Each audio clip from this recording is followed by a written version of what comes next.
Get your Bibles out. Get your Bibles out. I apologize for the screens. I had a whole thing that I was going to do. Isaiah 55 and 11.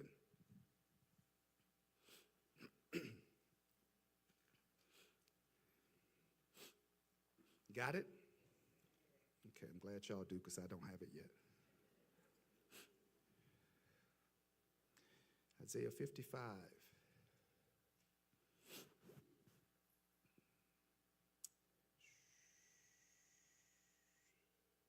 And 11 reads this. I want y'all to read it with me today.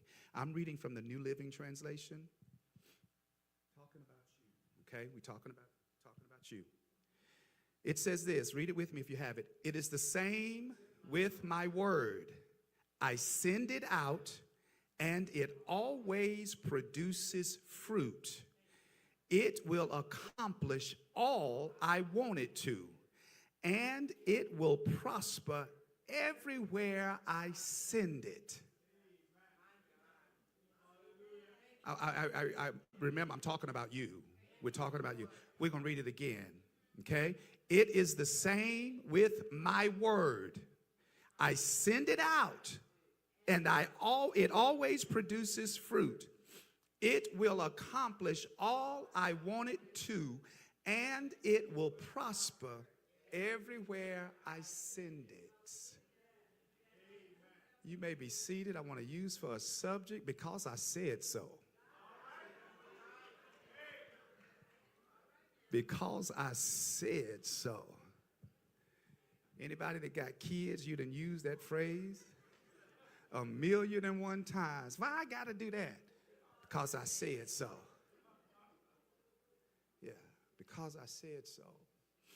I have a charge today to reiterate, reemphasize, reteach, remind you that the absolute most powerful weapon that you have are the words that come out of your mouth. You got that part? Because that's the foundation. That one sentence is the foundation of everything I'm going to teach you today. Okay?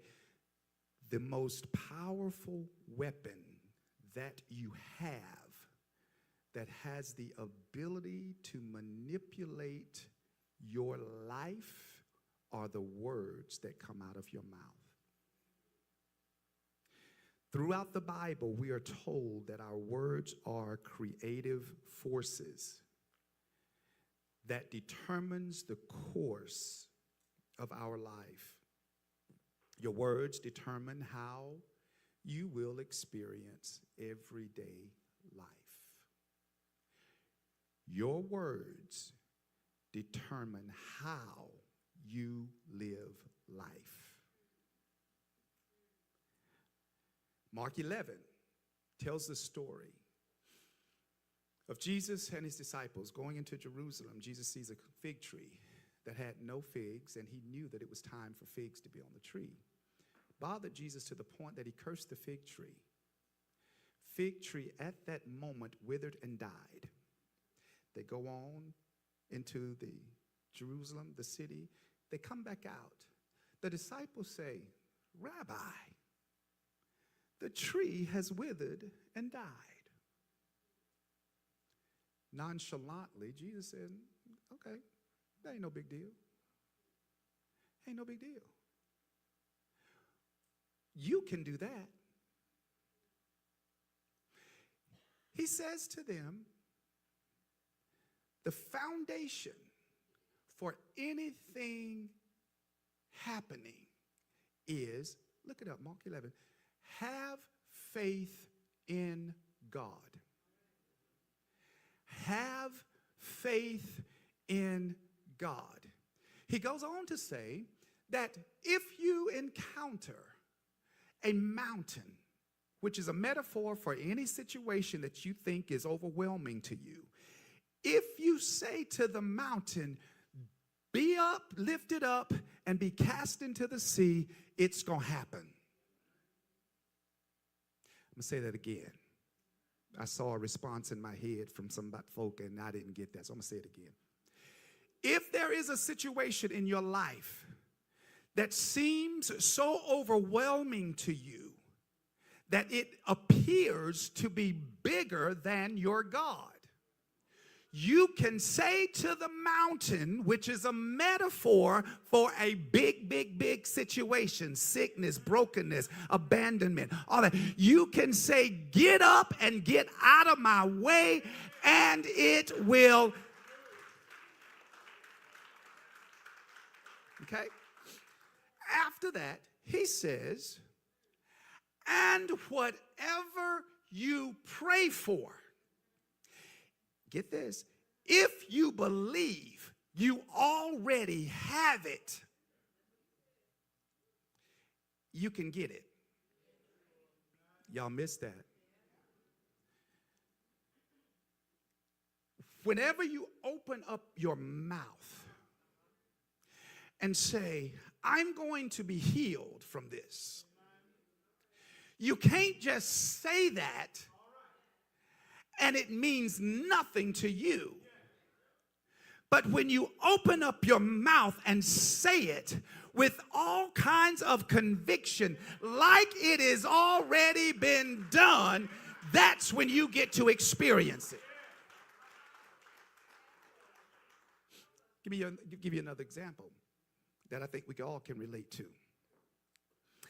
If you say, I will never be broke again another day of my life, and then you walk around like your pockets are always filled, that's when you get to experience abundance. So, all of this is a result of what comes out of your mouth. You have to believe that it's already done. So I'm going to give you a couple of scriptures. I want you to write them down because I want you to go back and look at them, okay? Proverbs 18 and 21.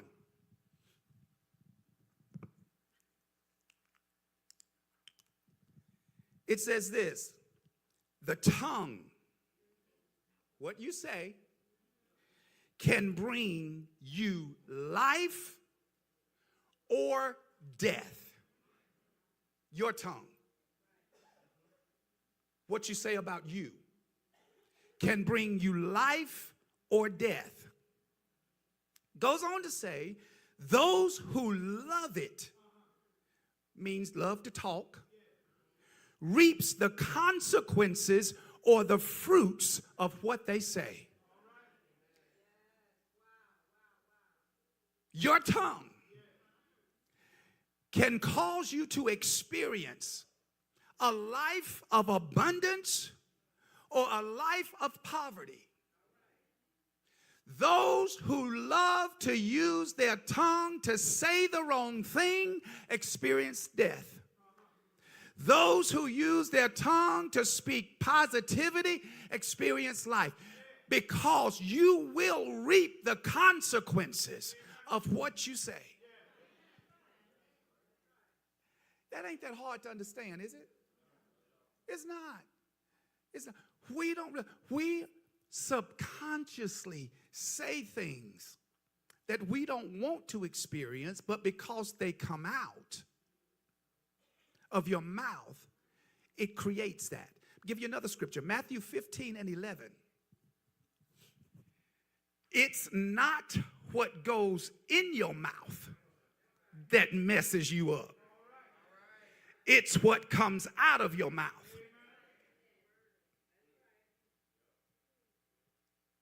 Just for sake of clarity, so we all on the same page, what come out of your mouth other than words?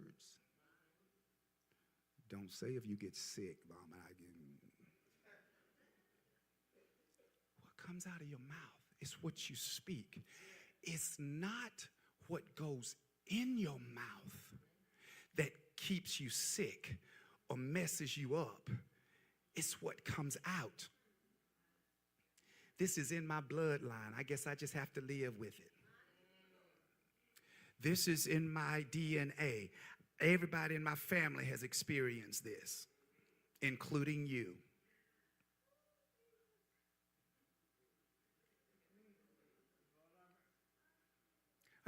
I would never say I was sick, but you do all the time. When you acknowledge the existence of anything, that means that it's there. That's why it ain't really no such thing as an atheist.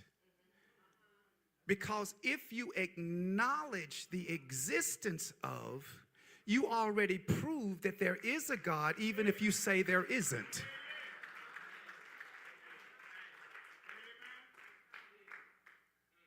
So when you acknowledge the fact that there are certain ailments, diseases, limiting beliefs in your bloodline, you acknowledge the fact that it exists.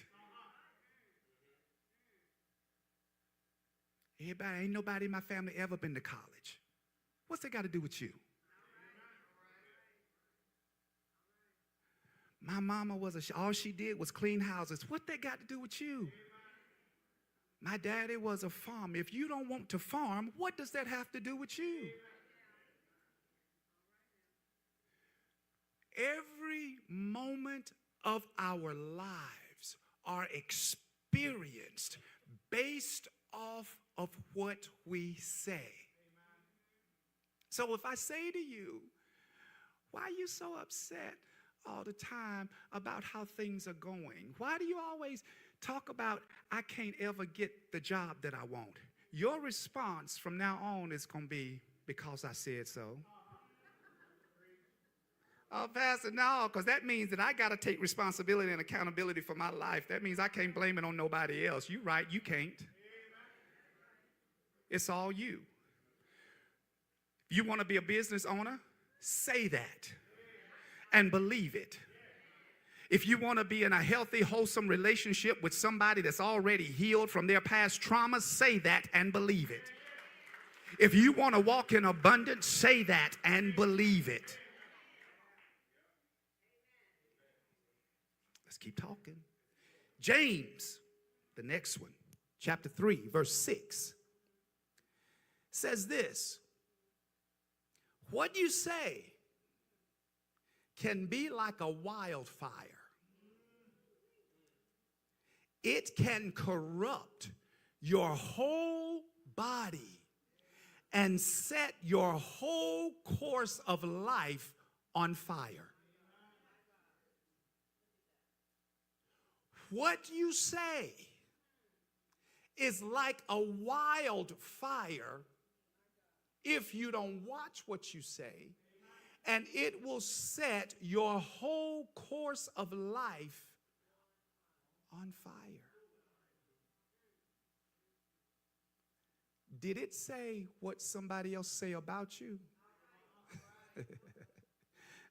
Anybody? You know, there was a New York Times best-selling author by the name of Cory that said,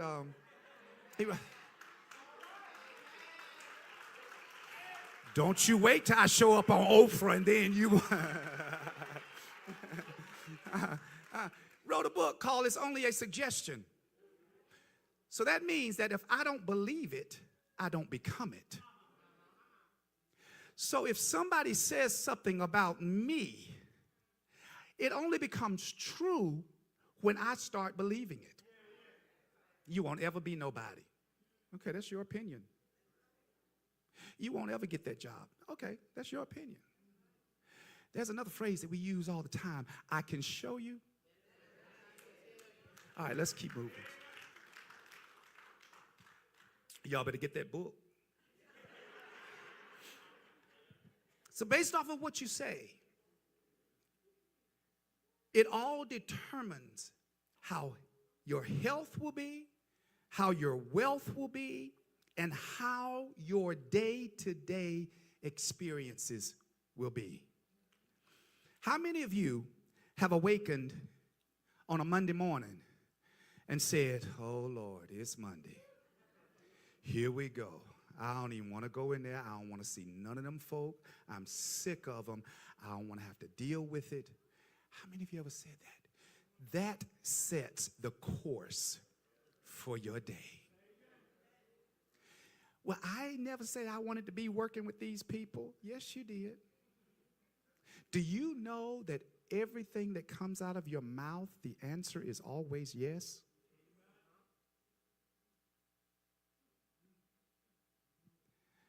I'm not feeling well today. Yes, you're not. I won't ever meet the right person. Yes, you won't. I'll never have the life that I want to have. Yes, you won't. I can't do that. Yes, you can't. Everything is yes. So when you are intentional, I'm jumping ahead of myself. So here, I'm going to give you 3 points. You still writing? Okay. I'm going to give you 3 points. That's going to help you. I got 4 minutes. Oh, no, wait. We're making up for last Sunday. Oh, okay. I got some more time. We're making up for last Sunday. All right. Point number 1. This is one simple truth that I don't want you to ever forget. Your life is a direct reflection of whatever you say about it. When you look in the mirror and you take an assessment, if you will, of your life, it is a direct reflection of what you say. I look like what I've been through. Yeah, you do. I'm so tired. Ooh, I even look tired. You're right. It's a direct reflection. A direct reflection of what you say. I want friends. Okay, I'll send them. This one will use you. This one will manipulate you. This one will say they're your friend, but they'll be stabbing you in the back the whole time. A direct reflection. So when you are knowing what you say, which is my next point, be intentional about what you say, then you get to determine the kind of life you want to live. I want friends that are going to pour into me the way I pour into them. I want friends that are going to show up for me the way I show up for them. I want people that's going to support my vision. I want folk that's going to support my dreams. I want folk that I can talk to in confidence and I ain't got to worry about them putting myself. All of the intentionality is the key. You have to be intentional with what you say. Because remember, whatever you say, the answer is always. So you have to be intentional. You have to be intentional with what comes out of your mouth. So how many of you believe that we were created in the likeness and in the image of God? You all believe that? Okay. Do you believe that when that statement was made, that we were created in the likeness and image of God, that we're talking about the fleshly body? Say no. Okay, it's no. Okay, no. No. It ain't talking about this. And I'm going to tell you why. It's not talking about this, because if it was talking about this, our society wouldn't have a problem with women. So if we were all made in the likeness and in the image of God, and we're talking about the body, then that means we're all equal. But because our society teaches us that we're not equal, and women ain't supposed to be preaching, women ain't supposed to be teaching, women ain't supposed to be there. No, it ain't talking about this. It's talking about the you that's on the inside of you. So I was watching TikTok. Oh, poor TikTok. Ain't gonna be no more recipes. Ain't gonna be no more cooking. Ain't gonna be. I don't know what to do with myself, y'all. So I was watching this TikTok, and it said this: don't move your mouth, but say the color red in your mind. Say it. Let's say it together.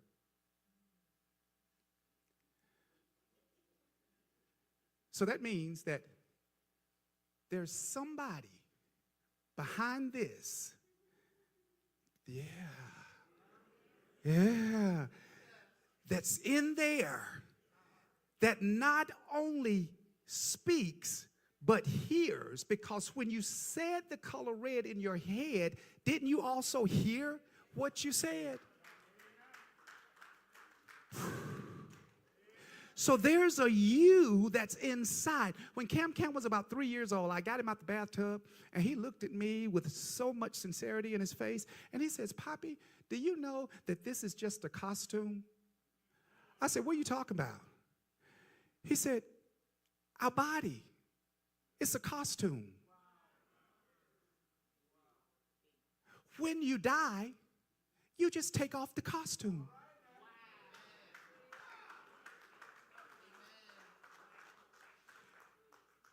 It's like when you dress up for masquerade or for Halloween, you put on a costume and you become something else.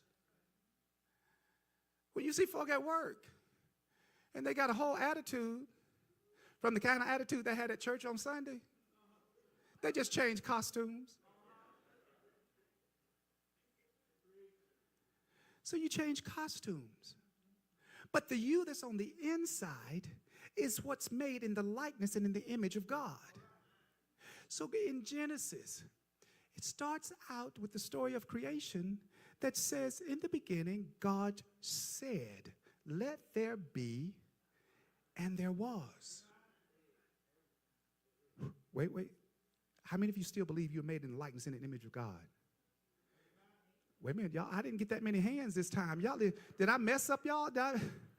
So if you're made in the likeness and in the image of God, that means you have some attributes of God. You have the same power and the same authority of God. You have all of that. And when you use it and know that, you can say, "Let there be," and it is. Get this. God was so intentional that he wanted to make sure that on Monday, he created this. On Tuesday, he created that. On Wednesday, he created that. And when he felt like everything was completed that he wanted to create by the words that came out of his mouth, he looked around and he said, "It's all good."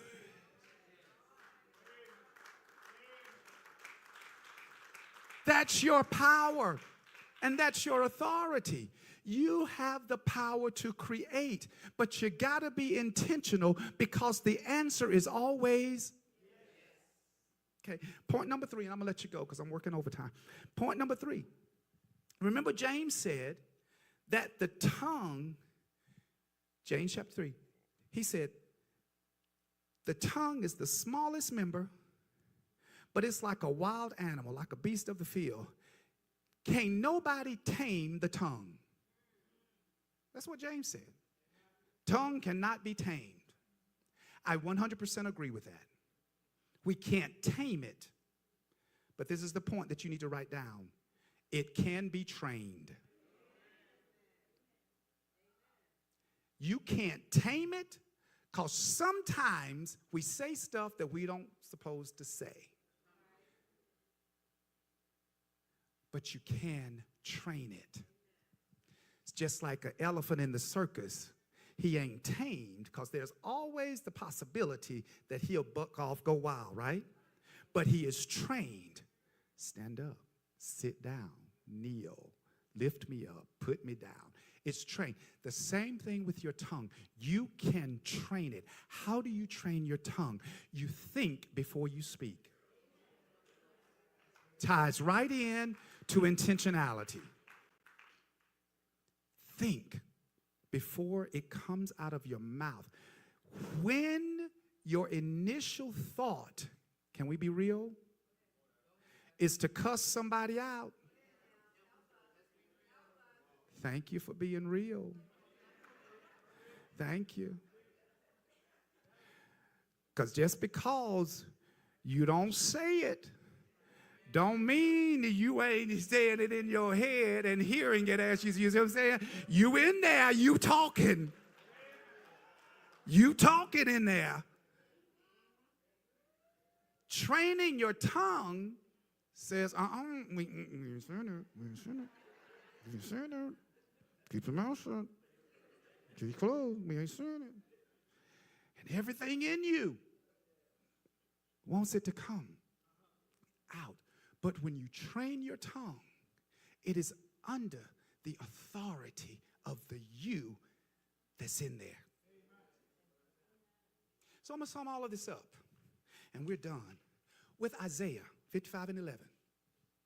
Isaiah says, every word that comes out of my mouth produces something. Every word that comes out of my mouth, it accomplishes what I need for it to accomplish. Remember, the answer is always yes. So every word that comes out of your mouth produces something, either negative or positive.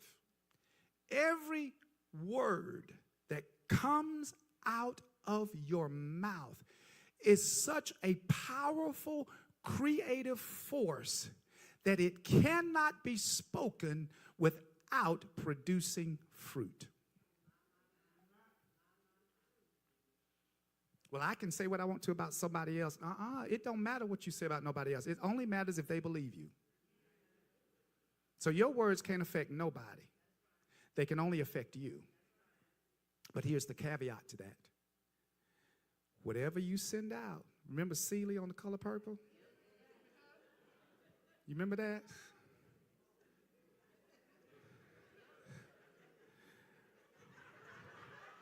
What you done to me will already be done to you. See that? What you say don't affect them unless they believe it. But it comes back to you. Watch what you say. Don't get mad at folk when they call you out on what you say. You simply say, because I said so. So the life that you want to live, be intentional about it. And know that your words are so creative. So how did you get that car? Because I said so. But I thought the doctor said you were sick. No, that's what the doctor said. But I said I was healed, so I got the healing because I said so.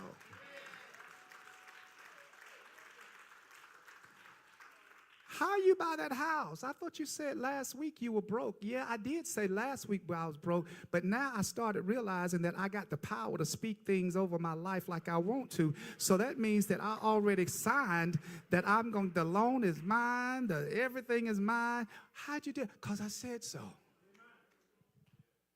But I thought your marriage was over. I thought that it was done. No. I thought it was too, but then I spoke life. And I changed the course. I put out the wildfire, and I started speaking life.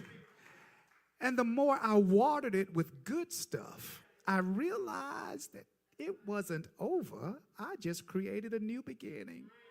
Y'all stand up. I'm finished. I could go on and on and on.